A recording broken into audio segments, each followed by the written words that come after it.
Strategy. Pretty simple. So why are we so often bad at it?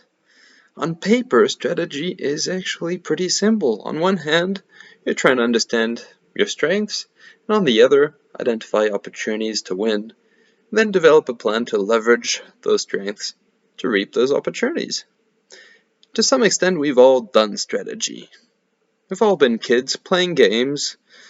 I've played plenty of board games, some easier ones, some a little bit harder. I've got into chess, often shown as the epitome of strategy. And, well, strategy in that world is complicated.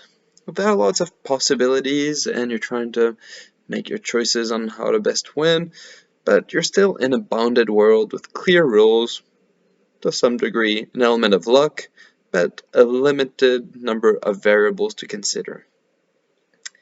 That kind of space, experience is going to help you. You get better at those games the more you play, you identify patterns, and you refine your understanding of what strategies are going to enable you to win at those games. The problem, though, is that when you're looking at strategy in the world of business, it's beyond complicated. It's complex. You're evolving in an open-ended world, where everything is connected and there's lots of uncertainty. A complex world, by definition, is one where you cannot predict the future. You can only link cause to effect in hindsight. And with those limitless number of variables to consider when doing strategy in business, come a near limitless number of books and schools of thoughts and frameworks and models and whatnot, so it can get pretty confusing, really. I've been exposed to lots of strategy in my career. I've been an engineer at Airbus and a business consultant at Deloitte. I've worked in universities. I've developed strategies as an external consultant and internally as a business unit manager. And I've always tried to leverage design principles to develop innovation and strategy, and been wondering, why am I seeing so much bad strategy? I've recently been invited to join the University of Sydney to help set up a new Master of Design Innovation and Strategic Design. That was a great opportunity to explore those questions. I'm going to share a few thoughts with you today. So there are many angles to look at why there's so much bad strategy. In his classic book, Good Strategy, Bad Strategy, Richard Rummelt explores a few of those. And today I just want to focus on two flaws that impact strategy: overconfidence and analysis paralysis. Why these? Well, there's one thing that's common to any strategy project. People are involved, and humans are faulty creatures. When you start to explore the world of psychology with the works of Daniel Kahneman, his classic Thinking Fast and Slow, looking at behavioral economics with Dan Ariely and his great book Predictably Irrational, you start to look into neuroscience, and you start to see a picture emerge of human shortcomings. So I'm not going to repeat all of these academics' work in this talk, because you can read the books. But in a nutshell, psychologists agree that people have two different systems of thinking that they're using. We all do.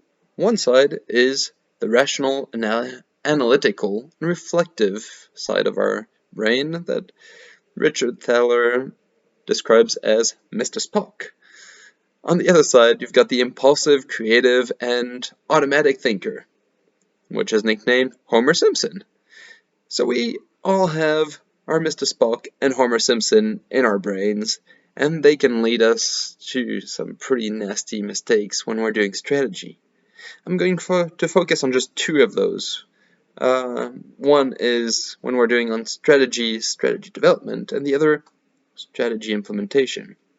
I'm going to share a few examples, look at why these issues happen, and what the impact is. And finally, we'll talk about, what can we do about this?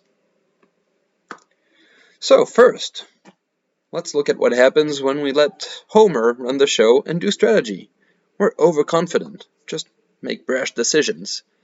For example, I've worked in an environment where a CEO fell in love with a concept because an industry expert shared an idea, and the CEO was like, alright, this is it, this is the strategy. Completely shoved aside all of the previous work that had been done by the strategy teams, exploring what the world was like and what strengths were inside of the business, but all of a sudden this was the strategy, and well, you can imagine what happened.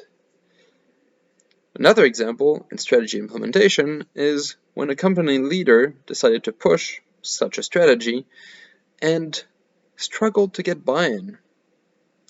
So instead of listening to the feedback from staff, that leader decided to ignore those signals and create a separate unit from the rest of the business dedicated to pushing his view of what the strategy should be, just completely separating himself from the rest of the business. I'm sure you can also guess how that went. And third example in strategy implementation is an executive who came up with a new strategic tool to build the pipeline of work for the business.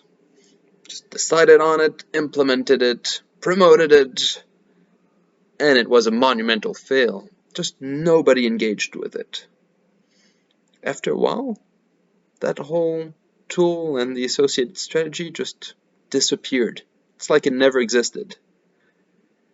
The problem there wasn't that they weren't listening to the feedback, it's that there was an absolute lack of willingness to reflect and learn from that experience. This was something not to be spoken about anymore. So why do we end up with situations like that? Leaders who just make brash decisions on a strategy, push it against the feedback of staff, and refuse to learn from the failures. Well, we tend to recruit people to lead organizations who are confident. We tend to value expertise. We tend to value specialization. And while everybody, any human being, has a bias towards overconfidence, this is boosted by expertise. The more famous, powerful, recognized you are, the more confident you become. And experts are incredibly bad at predicting the future in a complex world. There have been long-term studies over decades that showed that experts were not that much better than flipping a coin when it comes to figuring out what's going to happen. When you look at inside people's brain, what you see is that with experience we tend to shape like a neural trench, repeating a pattern. It just keeps digging that trench deeper and deeper, and the deeper it is, the more we tend to ignore what doesn't fit in that trench, ignore what doesn't fit with our worldview, and just decide that everything is justifying our own choices. There's a refusal to learn from the issues. Cognitively, we're talking here about a need for closure. In an uncertain world, people under pressure will tend to close faster on a solution, on a view, using past patterns, and then freeze that view. In businesses, this is incredibly dangerous. You're seeing organizations that are taken on a path by a leader who's taking a really misinformed bet and forcing everybody along that path. From a staff perspective, it can be incredibly disengaging. You're overworked trying to push a bad strategy uphill, and any of your concerns are ignored. So Homer is just not that good at strategy on his own. Let's see what happens when Mr. Spock takes over and goes do strategy. In that case, we're facing analysis paralysis. In action, what does this look like? Well, I've worked with an organization where they tried to do strategy by committee. They tried to bring everybody on board and look at all the options, and actually none were pleasing everybody. So they ended up settling on a broad statement as a strategy that just maintained the status quo. When it comes to implementation, well, sometimes you do have a strategy that's a little bit more clear and gives direction, but leaders don't really manage to make a call in terms of how to change the structure or the control systems, the KPIs, the objectives, and they just maintain the structure and control systems. In other cases that I've seen, you have a strategy, start to implement it, and well, as soon as there's a speed bump, then the leader just reverts back to the past approach because some data point came back which wasn't expected, or there's a boss who challenged that strategy and there's no willingness to stand behind it, just go straight back to what was before. So why does that happen? In this case, what we're seeing is the issue that, well, strategy is about making choices, but we're overwhelmed by the amount of choices. That's the paradox of choice. The more choices we have, the less we tend to act upon them. That's why you can sometimes spend pretty much all of your evening trying to figure out what you're going to watch because you have so many different options on your streaming services. It's impossible to analyze all those choices, and in a complex world, it means you have to decide without having the full information. And we really dislike closing options. We dislike loss. The other thing we dislike is that those choices can upset people. So you have people who have different opinions, different vested interests, and making those choices can create some tensions. So it's often easier to just keep things the way they are, not push changes, and just maintain that status quo, the same one that's making you watch that next show when it just auto-plays on your streaming service. The problem is that in organizations, particularly when things are going well, tend to promote people to leadership positions because they were good at delivering what was being asked, but they're good at managing, maybe not at leading.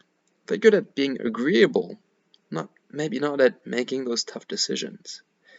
And the impact of that happens a lot in organizations is the business gets stuck in its own way. The bigger the organization, the bigger the issue, because there are more people, more options, and more vested interests. The result of that kind of analysis paralysis in strategy is disengaged staff again. They're either seeing the strategy as a fluff piece that gives them absolutely no sense of direction, or they're given a direction to go towards X, but then they're working in a context that is set up to deliver Y. So they've got no clarity on how to make that plan happen. So Mr. Spock on his own is not really good at strategy either. So what can we do about this? Well, of course, what we're trying to do here is find balance. You want to engage both Spock and Homer when you're doing strategy. Maybe even engaging Spomer, the mix of both. What does this look like in practice? Well, in strategy development, if you're engaging your Spock, well, you want to be open to options. You want to bring in the outside view and take the time to consider the different options. But then you want also to be Homer and make choices at some stage. You have to be decisive. If you bring both together and you want to be a Spomer, then you have to accept that you cannot predict the future, but you can hedge your bets. You can test your key assumptions and learn from those tests, and you can develop scenarios to adapt as the future unfolds. In strategy implementation, well, if you're bringing in Mr. Spock, you want to gather people's views within the company to clear the blind spots and pave the way to implementation. But you also want to be Homer and have the confidence to back those choices with clear guidance to implement the strategy, make changes, and explain them. When you bring both together, you're a Spomer, you're engaging people. You want to leverage their collective intelligence and just create the context within which staff are empowered to put the strategy in action. You want to simplify the complexity of strategy to drive action, not oversimplify to create something bland. So we've covered a lot of ground, Just a few final thoughts. Strategy in business is always going to be complex. It's always going to be working in an uncertain environment. There's no way you can analyze the past to predict the future. So you always have to bring your full brain in action and find that balance between analysis and creativity, between engaging others and making those tough calls, which may ruffle some feathers, between making some bets and hedging those bets. So resist the traps of your Homer and Spock biases. Be a strategy spomer. I hope you enjoyed this exploration of our human limits to strategy. If you want to continue this conversation, feel free to connect with me on LinkedIn. Thank you.